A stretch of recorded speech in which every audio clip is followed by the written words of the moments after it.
E aí, galera? Revisão de física, preparatório do Enem, com exatas com elas, dia 2. Essa questão aqui é de 2017. O trombone de Quincke é um dispositivo experimental utilizado para demonstrar o fenômeno da interferência de ondas sonoras. Uma fonte emite ondas sonoras de determinada frequência na entrada do dispositivo.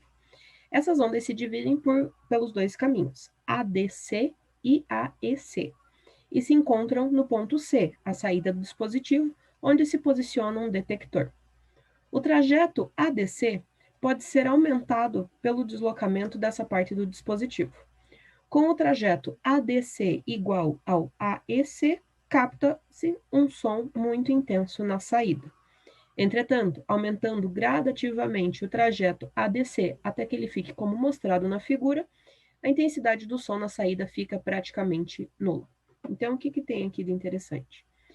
O trajeto A e C tem um percurso aqui com tamanho de 30 centímetros, enquanto que o ADC pode ser aumentado e ele ficou na posição 40 centímetros com um som praticamente nulo.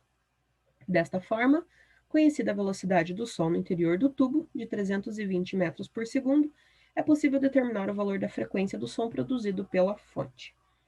O valor da frequência em hertz do som produzido pela fonte sonora é. Então, aqui a gente tem algumas considerações. A primeira que a gente vai fazer é em relação ao tipo do som que está sendo produzido, ou da onda sonora.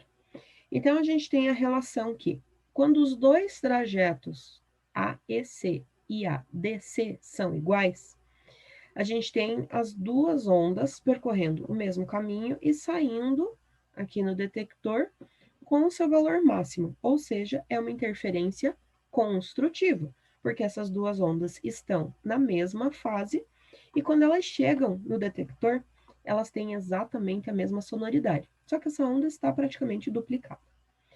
Quando a gente aumenta o trajeto ADC em 10 centímetros, então de 30 para 40 centímetros, então a gente tem praticamente nada de som chegando aqui no detector. Significa, então, que essas ondas estão em oposição de fase. Elas operam com a mesma frequência, mas com esse aumento de 40 centímetros, significa que uma onda anula a outra. Então, a gente tem uma interferência destrutiva. Então, aqui a gente tem que levar em consideração mais um detalhe. Quando a gente fala da variação do comprimento de uma onda, a gente leva em conta qual é o harmônico ou a quantidade de ondas que estão sendo produzidas e o comprimento da onda dividido por 2. E para esse valor aqui, a gente leva em conta se é uma interferência construtiva, utilizando valores pares, ou uma interferência destrutiva, usando valores ímpares. Então, aqui a gente ainda tem que analisar mais um detalhe. Em relação ao comprimento do tubo, ele teve esse aumento de 10 centímetros, só que é nas duas hastes, nos dois lados aqui, ó, que ele teve essa alteração. São 10 centímetros em cima e 10 centímetros embaixo. Então, a variação real do comprimento aqui é de 20 centímetros.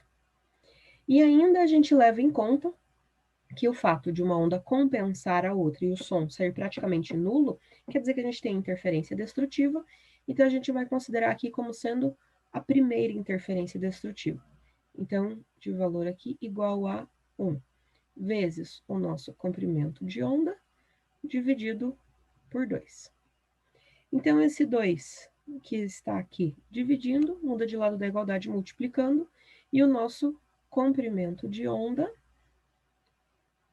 tem valor 40 centímetros. Então, esse valor aqui em metros fica 0,4 metros. Aí está pedindo para a gente, então, determinar qual é a frequência. Para isso, a gente usa a equação da ondulatória, que é velocidade é igual comprimento de onda vezes frequência. Então, a gente vai ficar aqui. Nossa velocidade, já informado no enunciado, é de 320 metros por segundo.